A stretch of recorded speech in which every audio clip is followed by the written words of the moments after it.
Our Asian adventures were just spectacular, mind-blowing in fact. Next week, we're off to Europe and the French Riviera.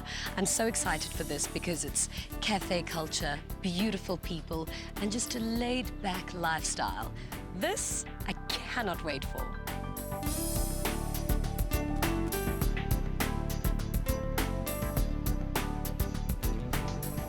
It is so hot in Nice. I just hope there's some wind in the sails of what seems to be the biggest sailing ship in the world. I know, but the 5 sails on each of the masts are actually all computer operated. So there's no need for handsome sailors in tight white suits to hang on to them precariously in high winds. Damn. Well, if it makes you feel any better, we're going to Portofino, Nice, Saint Tropez. Oh, true. I'm over it. From walking up the stairs and entering the boat, my mood changed immediately. It's a much smaller cruise ship than what I've been on before. So I thought, wait, if I haven't gotten cabin fever yet, it's certainly coming on now. And it was stunning. Ah. So, welcome to your cabin. Thank you. So, firstly, the television is on a swing action. You can watch it from your bed or from the couch. You have your hi-fi here and obviously the bedroom. And a beautiful view of the ocean. Exactly. Where's the ladies' room? It's hidden behind your library. Just in case you need books and magazines in there. And a massive wardrobe. Perfect. James was the Irish crew member, very tall, handsome young fella. He took me through to my suite and it was fantastic. Now, when you're on a boat, you never expect a room that big and it's very cozy.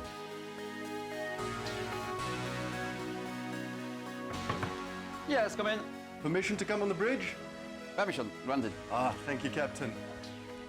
I thought I'd be quite cheeky and walk into the bridge and grab the captain's hat and put it on my head, which afterwards I was told in normal circumstances, it's a no-go, you never do that.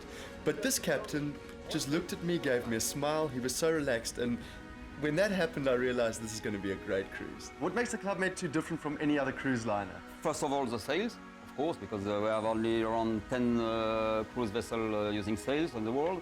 And also the Club Med atmosphere, which is very different for the other ships. It's very friendly and so on. Brilliant, thank you very much. We'll see you later. Welcome, and I wish you a very pleasant cruise. Bye-bye. And then we set sail, and it was fantastic because the sun was setting, the sails were up, they were playing great music, there was entertainment and a really jovial spirit.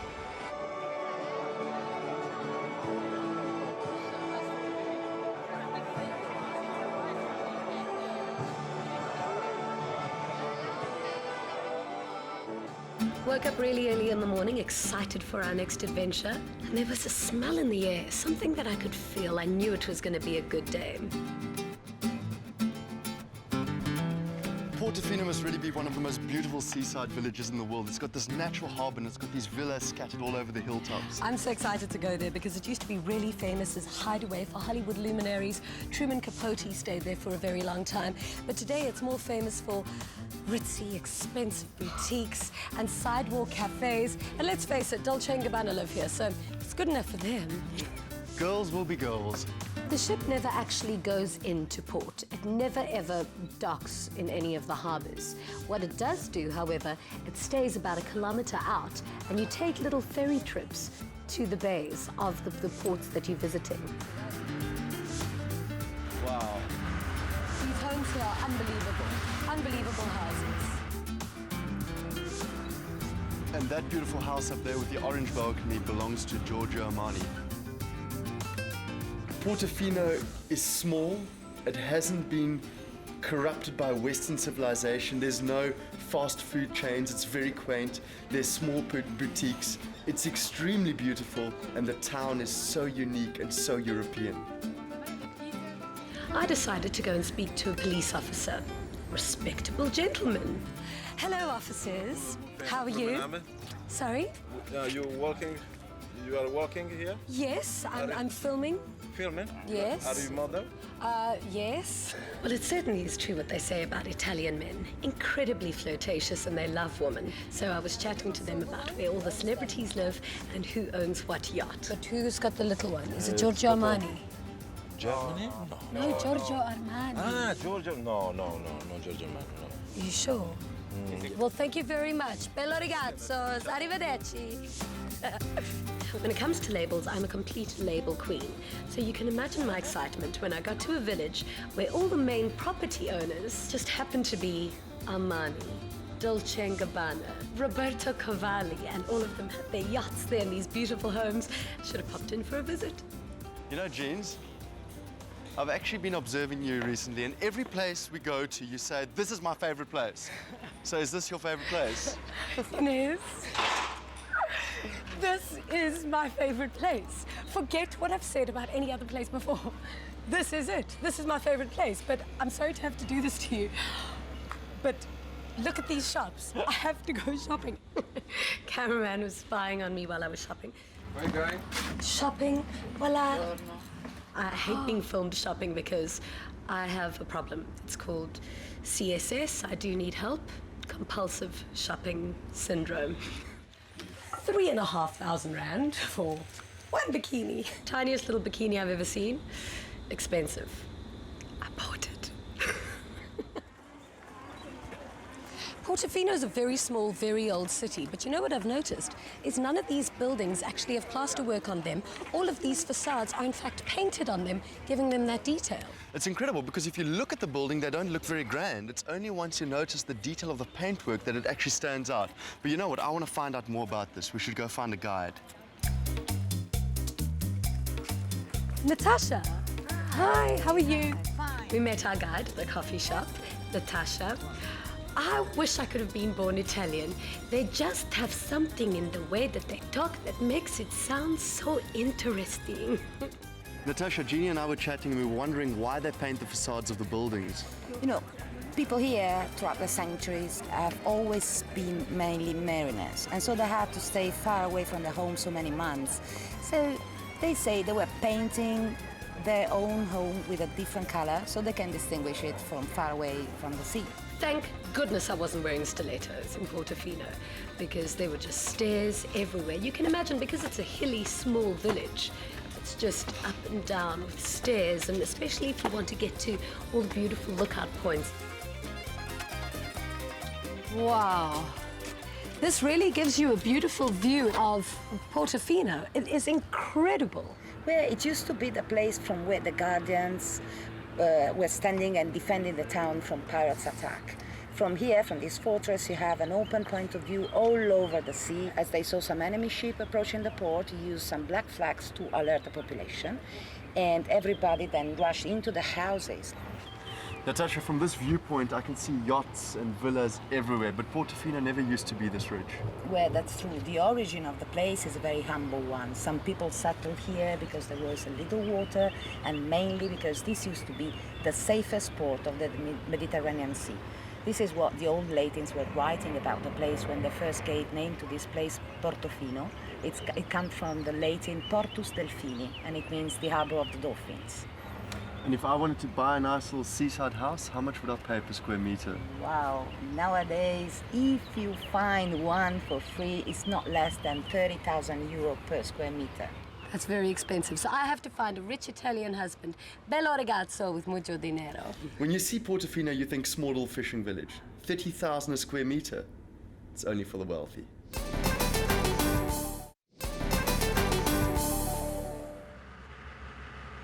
This boat is about 187 meters long, and at the very back of the boat, they've got this giant door that comes down and opens up to this massive aquatic sports recreational area. And you can do everything here. You can go water skiing, sailing, kayaking.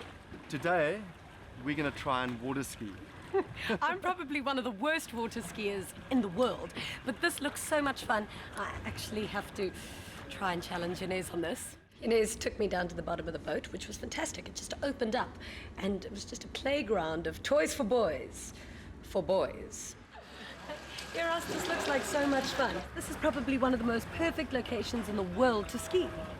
Yes, Portofino is a beautiful location, and the water plan today is fantastic.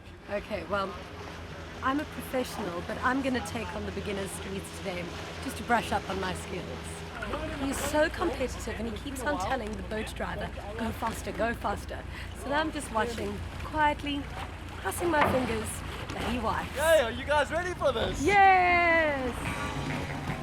What I love about the crew is they love me so much. They love to see me fail. I went out there, I kind of played up that I hadn't skied in a while, but in the back of my head I knew I'm pretty damn good at this.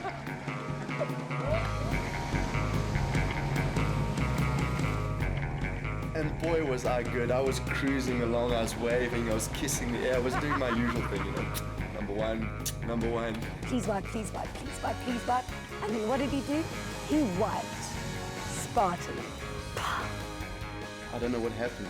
Sun caught my eye, landed in the water. I wasn't concentrating. Yes, yes, Go!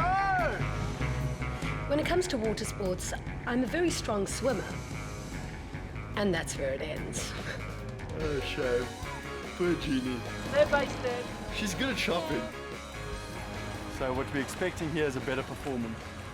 I'd say we give her 2 rounds, maybe a third, and then we'll leave it over to the champion. However, I did manage to get up.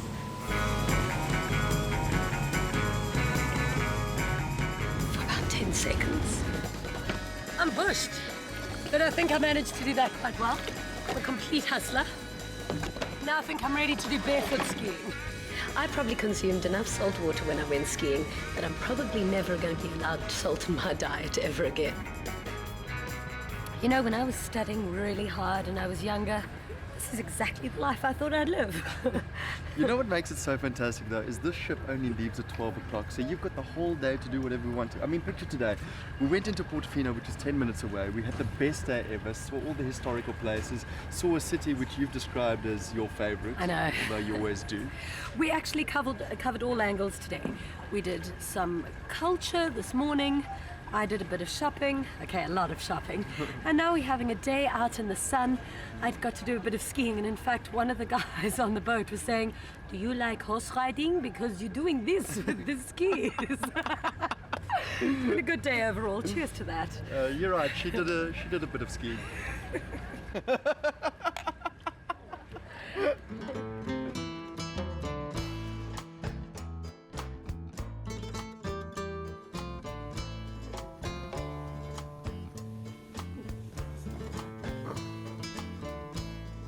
Jeannie, you know, after all that physical activity, all that strain, it's killed my body.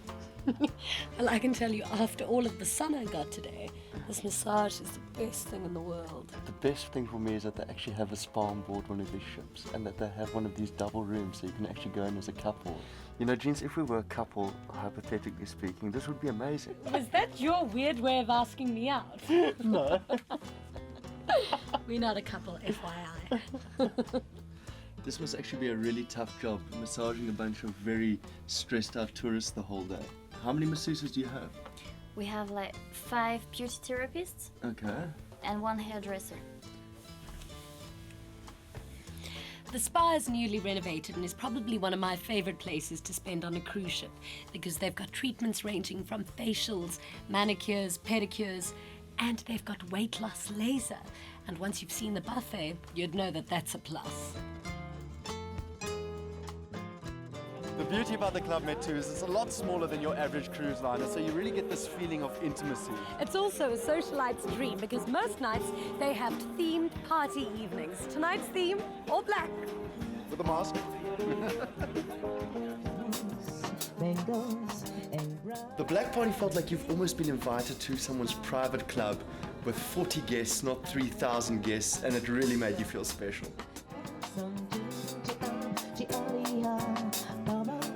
They had this girl that was singing there. Not only was she extremely beautiful, but she had the voice of an angel.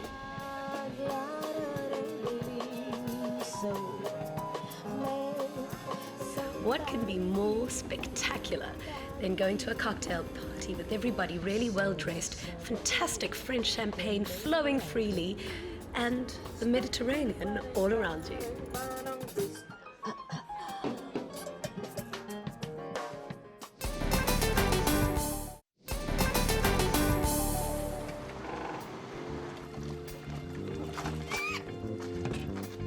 Saint Tropez became really hot and happening in the 70s thanks to Brigitte Bardot. And it was pretty much a hippie town because of artists and poets that used to gather there. Nowadays, there's almost a cult following to Saint Tropez because you never know what kind of celebrities or wealthy, high-profile people you're going to see there. Saint Tropez was first discovered in around 1818, but it was only an obscure little fishing village. In 1914, Paul Signac landed here. He was a neo-impressionist and he invited other friends like Matisse to live here, and it really became a bohemian stronghold.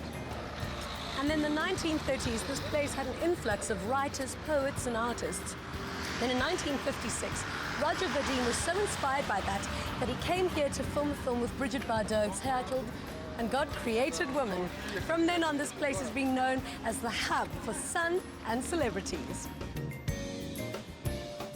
The one reason why I think many people would go to Saint Tropez is purely because of the celebrity allure. And there's people there with a lot of money. So the yachts are mind-blowing. And you can just sense that the people there have got something better in life than anybody else, but they make you know about it. Welcome to the world of the rich, the famous, and a whole lot of gold diggers. Unlike Monaco, it's not about the car you drive, but about the yachts you own. The Mediterranean's really about the culture, the art, the history, the food. But here in Saint Tropez, there's a very different kind of culture. It's about hot, sexy summers in the sun. It's not the place for me. I don't have the need to ever go back to Saint Tropez. I appreciate it for what it is, what it will always be in movies and stories, but it's not for me. I was looking to have a lot more fun in Saint Tropez, but it's very exclusive and it's all top dollar to get anywhere in that town. So as quickly as we got into Saint Tropez, we got out because there was just so much fun happening on our ship.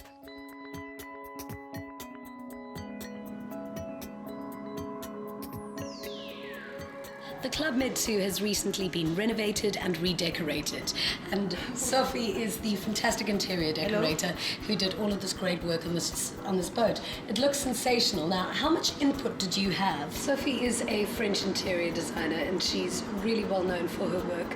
She did the interiors for Club Med 2. She doesn't speak English. Beaucoup de liberté, très peu de temps.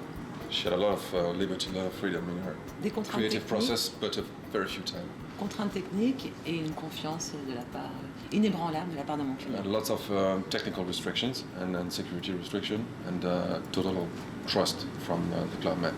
Little trust from Club Med. No, total. Oh, total trust. Yes, I have a very French accent.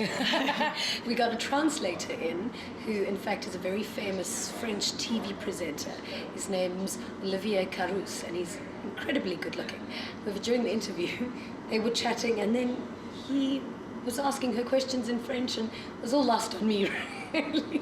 What I did manage to get from the interview is that the theme of the decor on the ship was inspired by writers and poets that have crossed these seas. And she says that she loves how ink looks, so she used a lot of ink-written fabrics and prints throughout the boat because it's just something that appeals to her. And it's almost got a romanticism of the ocean, which I found really beautiful as well. This is a perfect example of the quirkiness behind Sophie's design skills. This resembles an old typewriter, and all of the chairs and little tables are the keys. Backspace, U, S, H, Shift key. Shift me. Barman. The great thing about this ship is I got free Wi-Fi everywhere, and free, that means free everything. Free champagne, free food, free water sports. Basically, if you're on a budget, you know that that is your budget because everything else is free. Sounds like my kind of holiday. You know, Jeannie, we've got nothing to complain about. Every night's been fantastic, and let's drink to another fantastic evening on board. Cheers. Ching ching. Hello. Hello, good evening, how are you? I'm so hungry. So I believe you're the hot chef. Why do they call you that? Oh, I'm a hot chef because I'm responsible of all the hot pots in this boat, the lunchtime and the dinner time.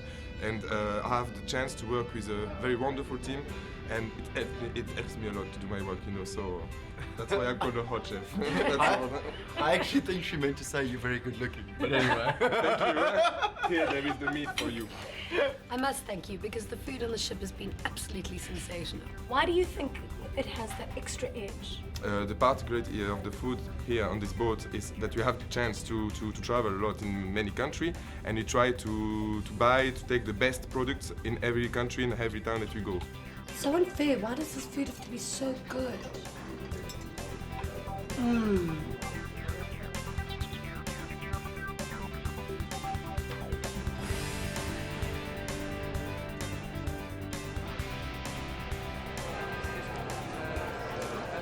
Tonight there's going to be a really spectacular party. We've been asked to wear all white or all black or black and white. So the theme is full moon. Not that there is a full moon tonight, but the inspiration comes from the idea of the full moon and the romanticism around that as well. It's going to be quite a spectacular show.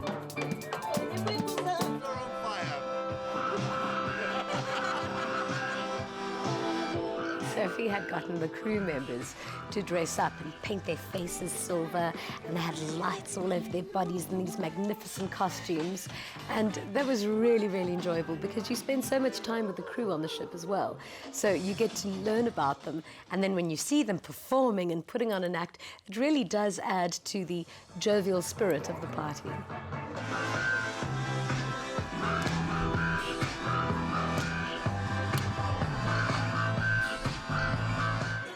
The whole evening was French music, funky beats. It was like robot guys in white suits with big lights around their heads doing all these robot moves. It was just so typically French.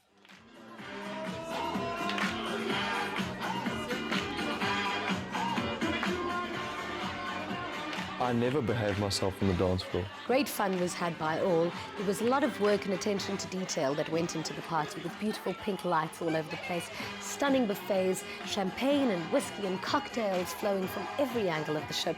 And we spun around that dance floor until the sun came up, actually. I had a fantastic night. Nobody knew us, nobody knew who we were. We were just there to enjoy ourselves. It was a contained group of people. I felt like I was at a private party and I just let loose. The only good thing is that the cameras weren't there to follow me the whole night. Because, sadly enough, I ended up in my underpants.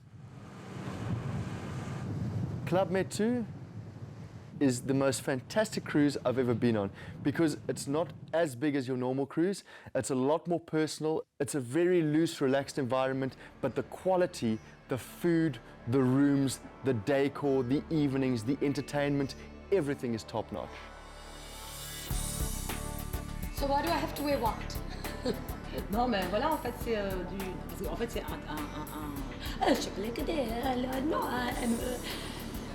Okay. I guess I'll just wear white tonight then. So Jeannie and I are splitting up. I'm heading off to South Africa. I've got a modeling shoot to do there, and Jeannie's got to head off on her own to this chateau somewhere in the south of France. I'm sure she's going to be so bored. I'm gonna miss him, but I'm having a ball in the south of France.